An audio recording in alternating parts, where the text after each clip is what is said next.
Pahingi nga ng, pahingi ng pakapirasong damit mo. Ha? Balito mo na yan.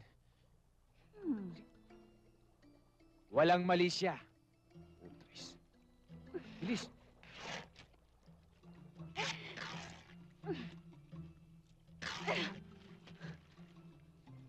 Teka lang! Maubusan na ako ng dugo eh. Eh, wala na akong damit eh. Sasapo ko na to. Bain to. Labandera ko, tunay ka kung umibig. Patsyat palo-palo. Ulit to. Tata Kanor! Tata Kanor! Tata Kanor! Ako! Aray naku! Ako! Ano nangyari sa'yo, ha? May tama ako. Huwag mo na hawakan. Bumuli ka ng gamot sa bayan, tapos ibili mo na rin kami ng masusuot namin, tsaka si Aba nga pala. Huwag kang mag-alala. May damit ang asawa ko para sa kanya. Oh, sige. Halika na. Doon tayo sa bahay. Saan ba ang bahay? Aray. Saan po ang bahay niyo? Dito, dito. Aray. Aray.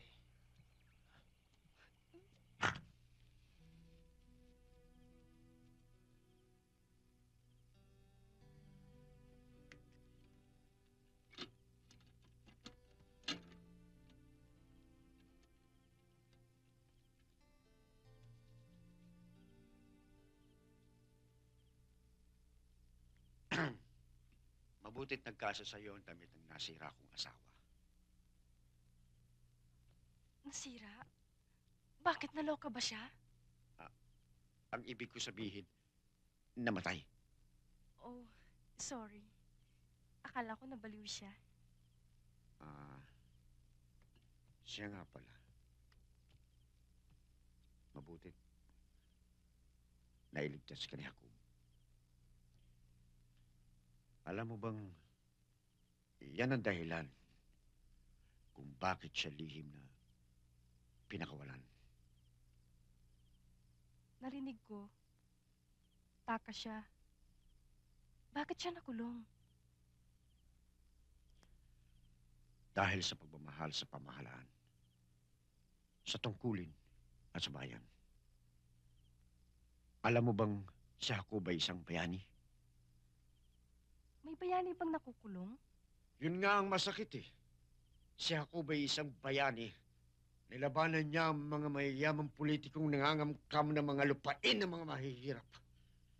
Nakita ng militar kung gaano katatag at katapang si Jacob. Naghugas ng kamay ang ibang militar. Kaya napilanggo si Jacob. Kaya pala, siyang napiling magligtas sa akin. Ang maganda sa taong yan eh, hindi kanya pababayaan.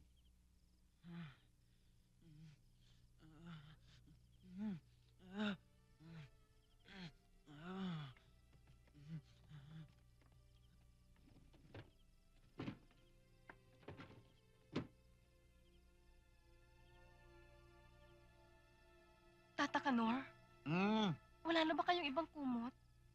Wala na eh. Hiniram. Eh kasi, giniginaw si Jacob. Talagang ganyan ang epekto niyan. Mamaya mawawala rin yan.